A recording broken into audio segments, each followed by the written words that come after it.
The 4-day work week has received considerable attention as both employers and employees seek to balance productivity with quality of life.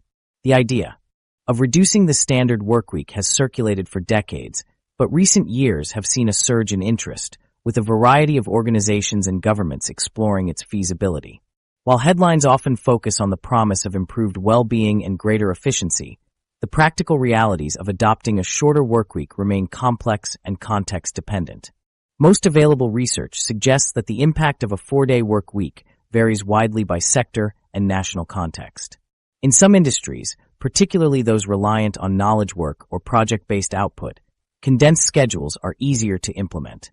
These sectors can often reorganize tasks and use digital tools to maintain productivity, even as total working hours decrease.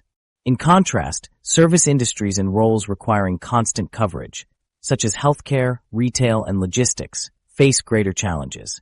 Maintaining the same level of service with fewer staff hours can lead to operational strain, uneven workloads, and in some cases, reduced customer satisfaction.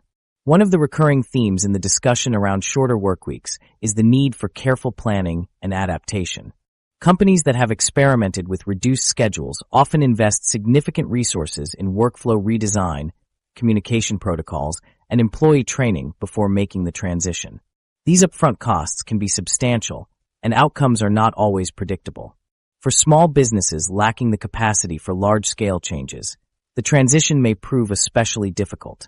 The experience of firms across different countries highlights that a one-size-fits-all solution rarely succeeds.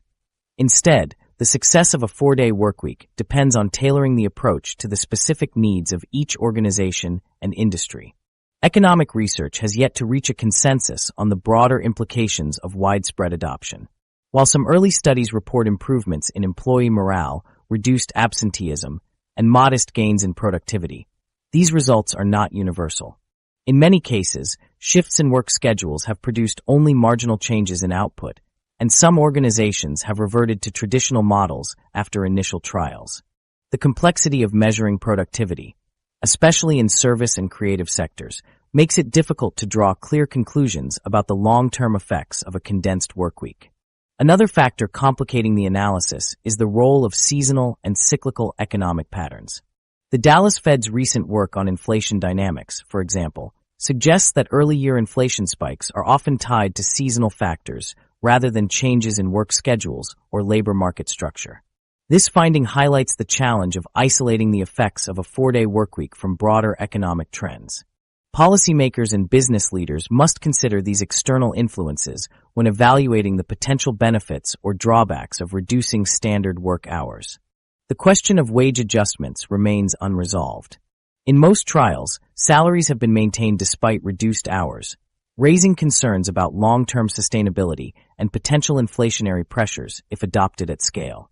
Labor negotiations in some countries have produced compromises, such as higher hourly wages to offset fewer weekly hours.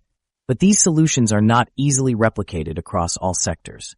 The risk of widening wage disparities and the potential for increased labor costs remain central concerns for both employers and policymakers.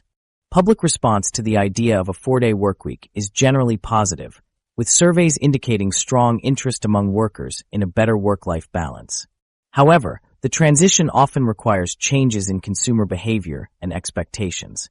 For example, businesses that close midweek or adjust service hours can face initial confusion or resistance from customers. Over time, these adjustments may become normalized, but the process can be uneven and pose challenges for organizations that rely on established routines. Ultimately, the 4-day workweek represents a promising but complicated innovation. Its success depends on a range of factors, from sector-specific labor requirements to broader economic conditions. As organizations continue to experiment with different models, the evidence points to gradual, uneven adoption rather than a sweeping transformation of labor markets. The lessons learned from these trials will inform future debates about how best to structure work in a changing economic landscape. Changes in work schedules are only one aspect of the evolving economic environment. Broader shifts in work and consumption patterns, many of which began during the pandemic years, continue to influence how economies function and adapt.